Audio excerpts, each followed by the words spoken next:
দ্বিতীয়বার হোয়াইট হাউসের মসনদে বসার 12 মাসে যুক্তরাষ্ট্রকে স্বর্ণযুগে নিয়ে যাওয়ার দাবি প্রেসিডেন্ট ডোনাল্ড ট্রাম্পের।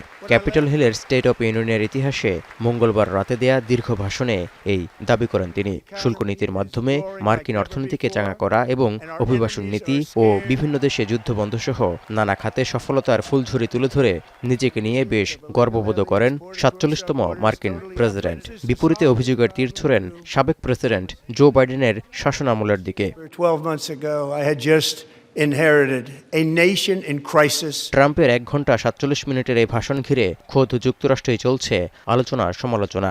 অনেক বিষয়ে মিথ্যা ও বিভ্রান্তিকর দাবি করেছেন বলে খবর প্রকাশ করেছে মার্কিন গণমাধ্যম সিএনএনও। ট্রাম্প 1 বছরে $18 ট্রিলিয়ন বিনিয়োগ নিশ্চিতের দাবি করলেও হোয়াইট হাউসের বরাতেই মার্কিন গণমাধ্যমটির দেয়া তথ্য বলছে আদতে বিনিয়োগের পরিমাণ $9.7 ট্রিলিয়ন। বাণিজ্য অংশীদাররা নতুন নীতির আওতায় শুল্ক পরিশোধ করছে বলেও দাবি করেন ট্রাম্প। কিন্তু সিএনএনের দাবি অর্থনীতি নিয়ে বেশিরভাগ তথ্যই অতিরঞ্জিত। সত্যিকার অর্থে শুল্কনীতির মাশুল গুনছে মার্কিন আমদানিকারক ও ভোক্তারাই। এমনকি কর্মসংস্থান বাড়ানোর দাবিও নাকি মিথ্যা। কারণ 2025 সালের জানুয়ারিতে বেকারত্বের হার 4% থাকলেও 2026 সালের জানুয়ারিতে তা বেড়ে 4.3% দাঁড়িয়েছে বলে দাবি গণমাধ্যমটির। ট্রাম্পের বেপরোয়া সিদ্ধান্তে যুক্তরাষ্ট্র ক্ষতিগ্রস্ত হচ্ছে বলে দাবি করছে ডেমোক্রেট আইন প্রণেতারাও। We did not hear the truth from our president. So let's speak plainly and honestly. American families to pay more than $1,700 each in tariff costs.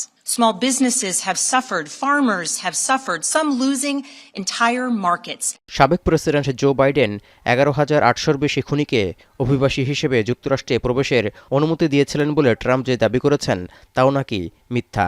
কারণ হোমল্যান্ড সিকিউরিটি বিভাগের দেয়া তথ্য বলছে এই সংখ্যাটি কেবল বাইডেনের আমলেই নয়, ট্রাম্পের প্রথম মেয়াদ সহ বহু দশক ধরেই প্রবেশ করেছে।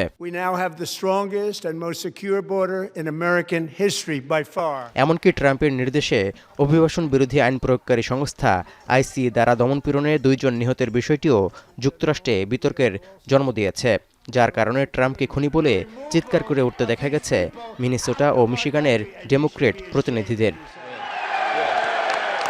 প্রথম 10 মাসে 8টি যুদ্ধবন্ধের দাবিকেও মিথ্যা বলছে সিএনএন। কারণ নীল নদের একটি উপনদীতে বাঁধ প্রকল্প নিয়ে মিশর এবং ইথিওপিয়ার মধ্যে দীর্ঘস্থায়ী কূটনৈতিক বিরোধ ছিল, যুদ্ধ নয়। এমনকি হামাসের সঙ্গে যুদ্ধবিরতি চুক্তির পরও গাজায় হত্যাকাণ্ড অব্যাহত রেখেছে ইসরায়েল। কঙ্গো, রুয়ান্ডা এবং থাইল্যান্ড, কম্বোডিয়া সহ কোথাও স্থায়ী শান্তি ফেরেনি বলেও দাবি সিএনএনের। তৌহিদুর রহমান, এখন বিশ্ব।